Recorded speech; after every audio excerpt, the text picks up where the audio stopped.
تو اس سیمینار کے حوالے سے ابتدائی کلمات کے لیے میں صدر شعبہ اردو ڈاکٹر عزیز احمد حسن صاحب کو دعوت دوں گا کہ وہ آئیں اور ابتدائی کلمات کے لیے.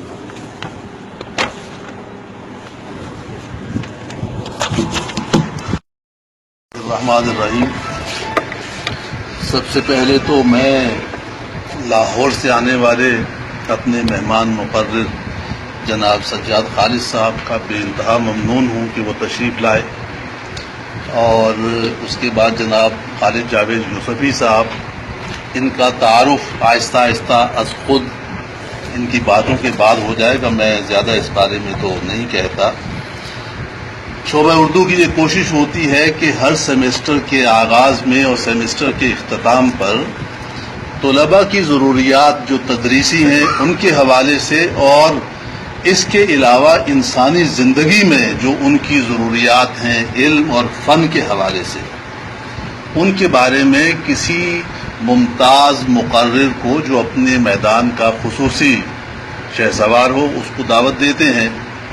اور ہم اس سے پہلے بھی یہ کام کرتے رہے.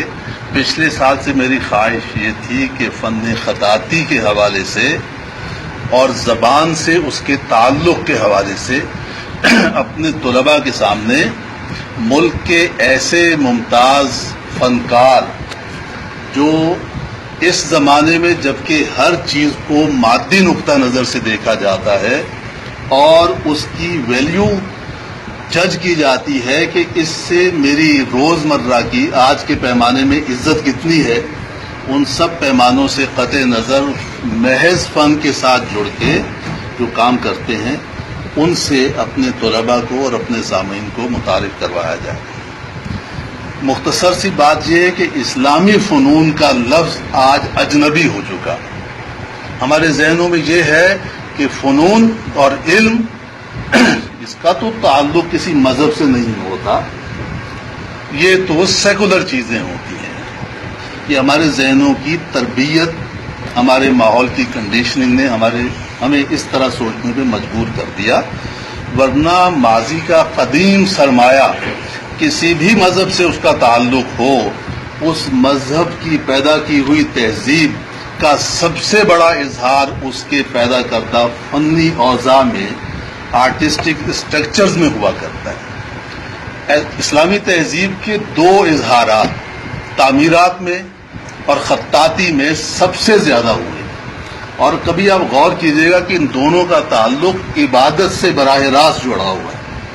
تعمیرات کا سب سے بڑا مظہر مسجد اور خانقاہ، خطاطی اس کا سب سے بڑا تعلق قرآن حکیم سے سب سے پہلے، اس کے بعد احادیث، اور ان دونوں کے تال میل سے آگے جو عارفانہ شاعری پیدا ہوئی ہے، یہ ساری کی ساری ہماری تاریخ میں خطاطی کے ساتھ جوڑی رہی ہے. ایک صاحب نے بہت اچھا جملہ لکھا، آج جب سے فنون لطیفہ کی اصطلاح استعمال ہوتی ہے نا، ہماری روایت میں کوئی فن لطیف اور غیر لطیف ہوتا ہی نہیں تھا، سارے ہی فنون لطیف ہوتے تھے. اور اننت کمار سوامی جو روایتی آرکیٹیکچر کا، آرٹ کا ایک بڑا پارک ہے، اس کا جملہ ہے کہ ہماری پرانی تہذیبوں میں فنکار کوئی خاص آدمی نہیں ہوا کرتا تھا، آج فنکار خاص آدمی ہوتا ہے. اس زمانے میں ہر آدمی ایک خاص طرح کا فنکار ہوتا تھا، ہر آدمی میں ہنر، اور یہ کہ یہ افادی ہنر ہے، یہ غیر افادی فن ہے، اس کا بھی کوئی تصور، یہ بھی ہماری ذہن کی جو تقسیم شدہ صورتحال ہے اس میں ہوا. تو وہ فنون مقدسہ اپنی ایک فضا چاہتے تھے. ان فنون مقدسہ کی فضا فن کے اندر جمال کی صورت میں اور فنکار کے اندر اخلاق کی صورت میں.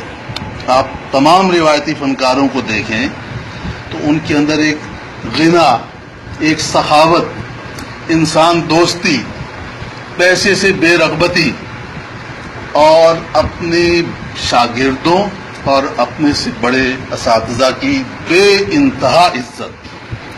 وہ جو کسی نے کہا کہ علم اور فن کتابوں سے نہیں آتا، استاد کی محبت سے آتا ہے. تو استاد کی محبت والے دو آدمی آپ کے سامنے بیٹھے ہیں. حافظ یوسف صدیدی صاحب بہت بڑے فنکار اپنے وقت کے، ان کے جانشین جناب خالد جاوید یوسفی صاحب ہمارے سامنے بیٹھے ہیں. اسی طرح صوفی خورشید عالم خورشید رقم، ان کے شاگرد رشید جناب سجاد خالد صاحب.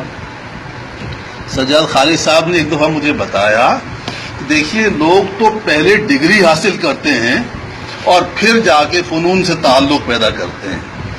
انہوں نے ان فنون کی عملی تربیت اور مشق پہلے بہم پہنچا لی، پھر استاد کے کہنے پہ کہ جاؤ ڈگری بھی حاصل کر لو، اور اس ڈگری کو بھی کسی مالی فائدے میں استعمال میں نہیں لائے، اپنے گھر میں بیٹھ کے کام کرتے ہیں. اور ہم زیادہ وقت ان کو دینا چاہتے ہیں کہ یہ گفتگو کریں. تو سب سے پہلے جناب سجاد خالد صاحب، اچھا یہ گفتگو یہ کریں گے، یہ ماحول بالکل بے تکلف رکھیے، اپنے ذہنوں کو سوالات کے لیے تیار کریں.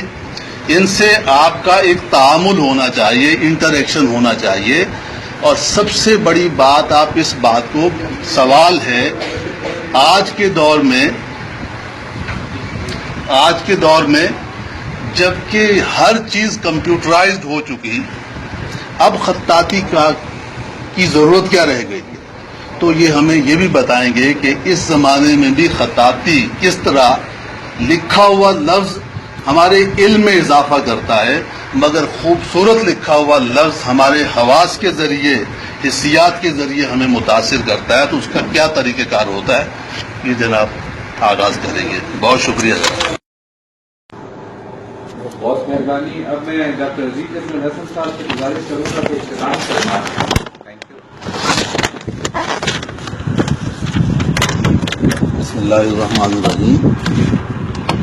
میں سب سے پہلے تو کلمات تشکر تمام حاضرین کے لیے اور ہمارے مقررین جو انہوں نے ہم پہ احسان فرمایا، ہماری عزت افزائی فرمائی کہ ہمارے طلباء کے لیے اور ہمارے اساتذہ کے لیے وہ تشریف لائے، بہت بہت شکریہ. اور دوسرے ڈپارٹمنٹ سے آنے والے تمام اساتذہ جنہوں نے اس محفل کی رونق بڑھائی، عزت بڑھائی، میں ان سب کا ممنون ہوں. آپ نے بہت سی کام کی باتیں سنی، اور اس سے کہیں زیادہ کام کی باتیں تب پتہ چلتی ہیں جب ہم ان کے ساتھ عمل میں دیکھیں کہ جیم لکھنے کا کیا طریقہ ہے. ہم تو جلدی سے قلم گھسیٹ دیتے ہیں، لیکن اس میں پوری ایک راز اور پوری رمز اور پورا فن ہے. مجھے اپنی زندگی میں یہ جو دو بزرگ بیٹھے ہیں، ان کے علاوہ دو خطاطوں سے ملنے کا اتفاق ہوا. ایک کا نام تھا جمیل قریشی، جن کی آپ نے مشتاق احمد یوسفی کی ایک کتاب کی کتابت دیکھی ہوگی، چراغ تلے کی. اسی طرح بھی نام لیا انور حسین نفیس رقم، جن کی معروف چیز جو ہے دیوان غالب. تھوڑا سا ان کے پاس مجھے جانے کا، ان کی باتیں سننے کا اتفاق ہوا. تو ان میں سے جمیل قریشی کا ایک واقعہ میں آپ کو بتاتا ہوں. ابھی کہا نا کہ یہ ہمارے بھائی یہ کتنے دنوں میں ہم سیکھ جاتے ہیں. تو یہاں دنوں کی بات ہے کہ وہ ایک شعر لکھ کے لائے. شعر معروف ہے حافظ کا، شب تاریک و بیم موج و گرداب چنی حائل، کجا داند حال ما سبک ساران ساحل تھا. تو مجھ جیسا کوئی بیٹھا ہوا تھا، بولا قریشی صاحب یہ کتنی دیر میں لکھ لیا؟ انہوں نے کہا کہ 3 نسلیں، 50 سال اور 10 منٹ. تو کہتے ہیں کہ یہ کیا؟ کہتا ہے میری 3 نسلیں جو ہیں وہ اس کام میں کھپ گئی ہیں، 50 سال مجھے مشق کرتے ہوئے ہو گئے، اور یہ 10 منٹ میں لکھا ہے میں نے. تو بظاہر جو کام 10 منٹ میں ہوتا ہوا نظر آتا ہے، اس کے پیچھے لوگوں کی زندگیاں. موسیقی والے بہت اچھا سمجھتے ہیں، ایک راگ اور ایک راگ کا ایک حصہ رات کو شروع کر کے اور صبح تک اسے گاتے جانا.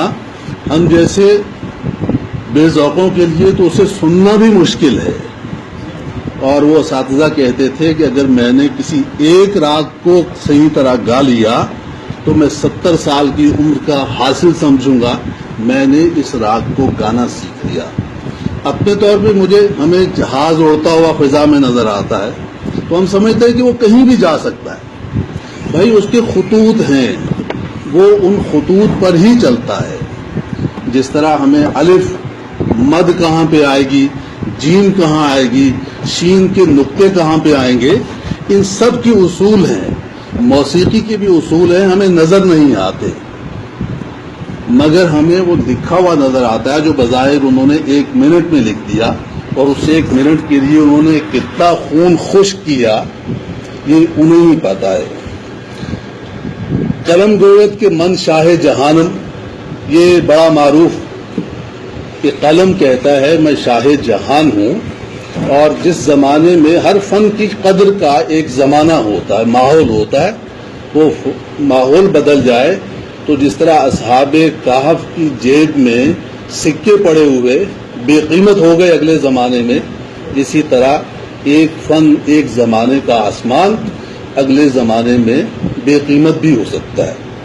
اب مختلف خطاطوں نے، شعراء نے بہت اچھے مجھے شعر یاد آتا ہے، گر تو می خواہی کے باشی خوش نویس، می نویسو می نویسو می نویس اور لا انتہا. یہ لکھتے جائیں گے آپ، اور کب آپ اس پہ کمال حاصل کرتے ہیں اس کا پتہ نہیں ہے. اور یہ جو فنون ہے، میں نے کچھ تھوڑی سی بات پہلے کہی کہ یہ باطن کی تربیت چاہتے ہیں، صبر چاہتے ہیں. صبر جو ہے جلد بازی کا بالکل متضاد ہے. آپ کتنا صبر کر سکتے ہیں؟ وہ مہاتما بدھ کے کسی شاگرد نے کہا نا، بولا تم میں کیا ہنر ہے؟ اس نے کہا میں بھوک برداشت کر سکتا ہوں، میں انتظار کر سکتا ہوں. انہوں نے کہا کہ پھر تیرے لیے کوئی مشکل نہیں ہے، بھوک برداشت کر لو، انتظار کر لو. تو بے صبری ہمارے زمانوں کی سب سے بڑی کہ ہم گھنٹوں کے حساب سے ایک جگہ بیٹھ کے ضائع کریں گے، لیکن جب کسی جگہ پہنچیں گے تو تیز گاڑی چلا کے پہنچیں گے. گھنٹوں کے حساب سے ضائع کریں گے مگر گاڑی تیز چلانا چاہتے ہیں. یہ ہمارے زمانوں کی بے صبری ہے.